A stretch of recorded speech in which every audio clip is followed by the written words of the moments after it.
Good day, everyone. So our topic for today is about carboxylic acid. I am Dr. Erwin R. Abrencilio. So for our learning outcomes, first describe the properties of carboxylic acid, determine the steps in writing a correct chemical name and formula of carboxylic acid, and name and create chemical structures of carboxylic acid. So, what are carboxylic acids? So they are organic acids. So organic acids meaning to say that they contain carbon on their structures, characterized by the presence of at least one carboxyl group. So the general formula for carboxylic acid is RCOOH. So where R is some monovalent functional group. So it could also be examples are alkyl group. Now the COOH contains one carbon, two atoms of oxygen, and one atom of hydrogen. The carboxyl group or carboxy is a functional group consisting of a carbonyl, C double bond with O, and a hydroxyl ROH or OH, which has the formula of carbon double bond with O, then O and H, usually written as COOH or CO subscript 2 and then H.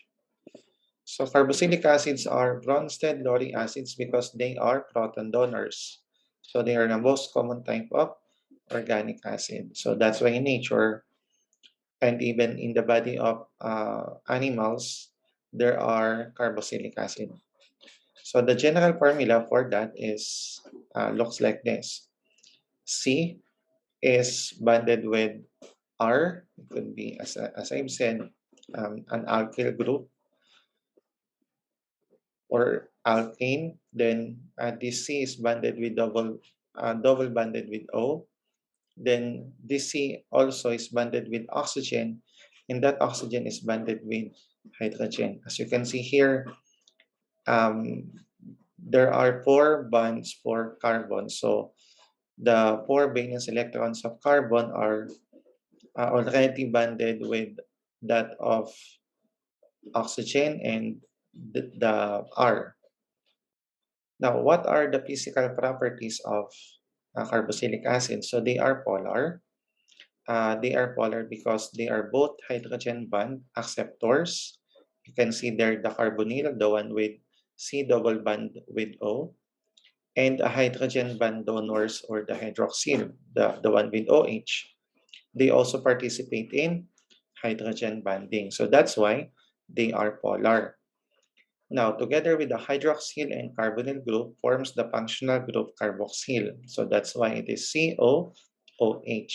So the CO is the carbonyl and then the OH is the hydroxyl group, making it as carboxyl.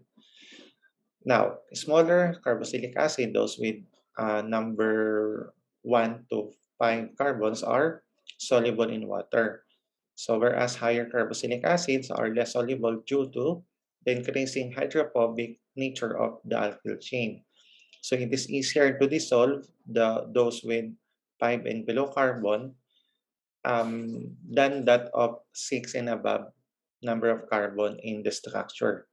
So these longer chain acids tend to be rather soluble in less polar solvents such as ethers and alcohol. So instead of dissolving those with higher number of carbon in water, they can be dissolved with the organic compounds such as that of ethers and alcohol. So these organic compounds must be less polar for them to be able to dissolve the longer chain of carboxylic acid. So for the boiling point, carboxylic acids tend to have higher boiling points than water. So not only because of their increased surface area, but because of their tendency to form stabilized dimers. Now, carboxylic acid tend to evaporate or boil as these dimers. For boiling to occur, either the dimer bonds must be broken or the entire dimer arrangement must be vaporized, both of which increase enthalpy of vaporization requirements significantly. So, meaning to say that carboxylic acid have a higher boiling points than water. So when it comes with the acidity, carboxylic acids are typically weak acid, meaning that they only partially dissociate. When we speak of dissociate, the COOH will be separated from hydrogen as its positive cations and the RCOO negative as an ion in neutral aqueous solution. So when we say of neutral aqueous solution, we're talking about water, which is a neutral solution.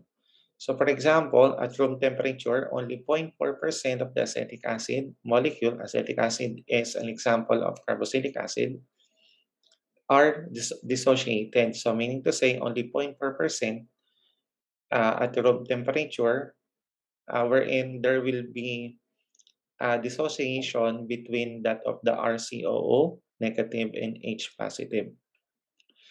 Electronegative substituents give stronger acid. Now, for the chemical reactivity or chemical reaction, as their name implies, carboxylic acids are the most acidic of all organic compounds but are still weak acids when compared to inorganic acid. So, as I've said a while ago, they are uh, an organic acid, and because of that, also they are weak acid, weaker than that of the inorganic acid, but still they are acids. So what are the uses? So higher fatty acid are used in the manufacture of soaps. As we all know that a very good example of carboxylic acid is a fatty acid, the one composing our fats. So soaps are sodium potassium salts of higher fatty acids such as stearic acid. So you will learn more about stearic acid when you study biochem. So organic acids are used in food, cold drinks, and others. For example, acetic acid is used as vinegar. Sodium salts of some organic acids are used as preservatives. Organic acids are used for the preparation of many drugs such as aspirin and penicillin and others.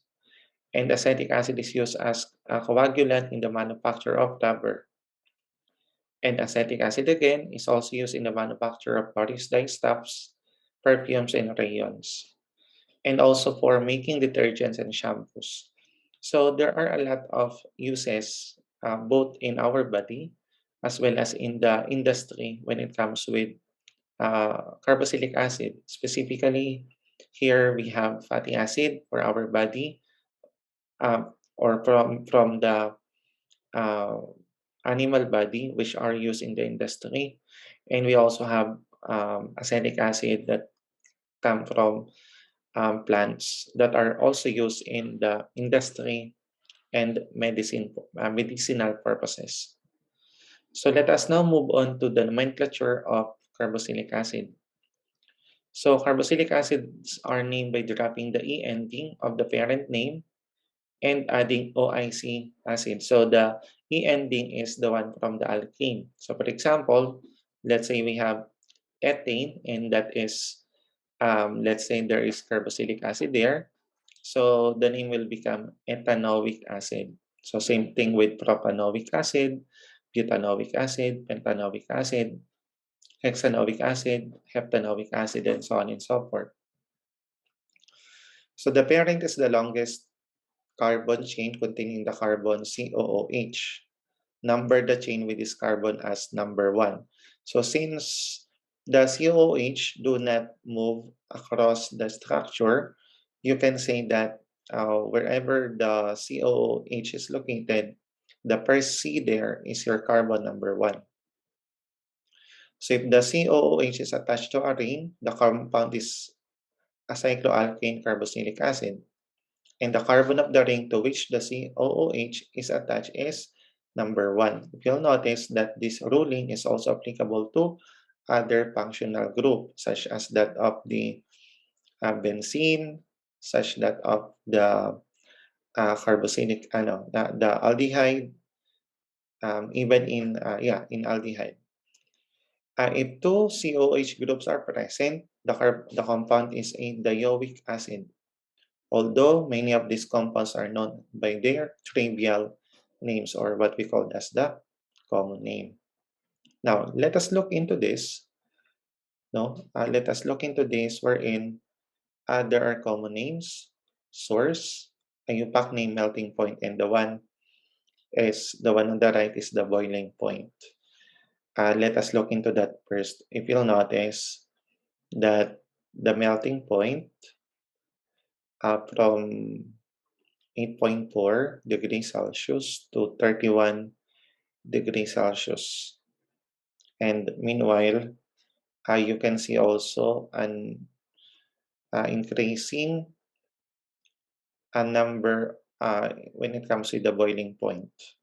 So there are different factors. It could be the number of carbon chain.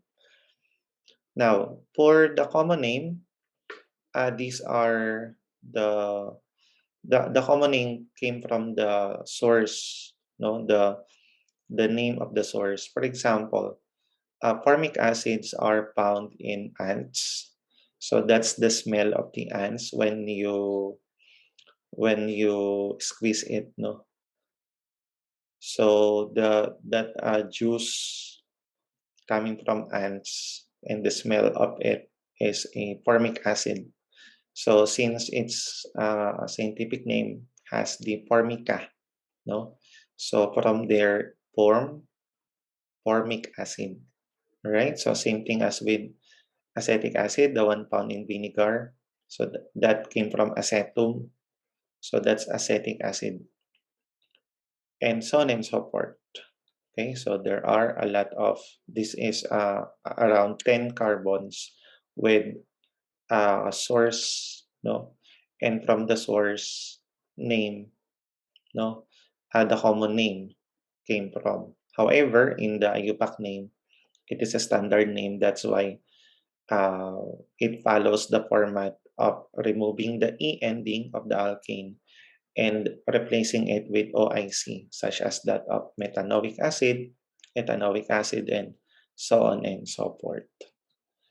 Now, let us look into this carboxylic acid. So the black color is the IUPAC name, and then the red color is the common name. Now, let us look into the first two on top. So we have here butanoic acid. So why is it butanoic acid? Allow me to use my pen here.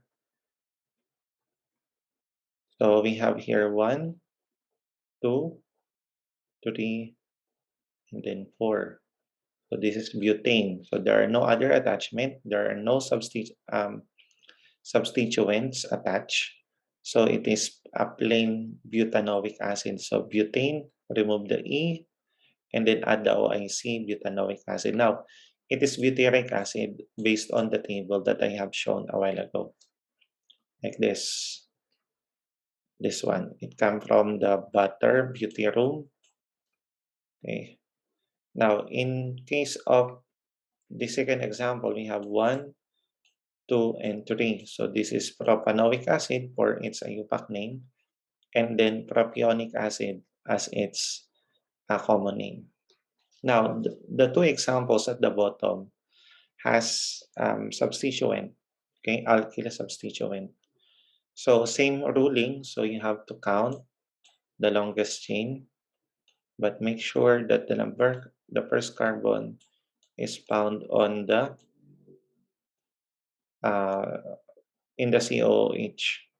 Now, for the IUPAC name, you simply follow the same ruling, no? So this is an alkyl substituent. So this is methyl found on the second carbon, and this has 5 carbon chain. So 2-methyl pentanoic acid. Now you might ask about this. Why is it there is a beta here and then methyl valeric acid? So valeric, if you are going to look into this, is the one with 5 carbon. So that's valeric acid. So that's the parent name. No? This methyl is this one. What is beta? Now, in the I'm gonna erase it first. There you go. All right. So in the common name, so you have here the different symbol that can be used to signify the number of carbon is this alpha for the first carbon, this beta. Okay. And then you have here gamma on the third carbon. Okay, so it is found on the beta. So that's why it is B or beta methyl valeric acid. So that's why on the last example that I have here for the UPAC, we have 1, 2, and 3. This is chlorine, so this is an attachment. So this is your first carbon. So you have here 3 chloro. This is the chlorine that is attached to the third carbon. Propanoic acid, since there are 3 carbon in the group. Now it is gamma chloro because this is alpha, beta, and then gamma. So gamma chloro, propionic because the common name for the three carbon is propionic, then the word acid. All right. So that ends my discussion about carboxylic acid. I hope that you have learned something about this. Thank you so much.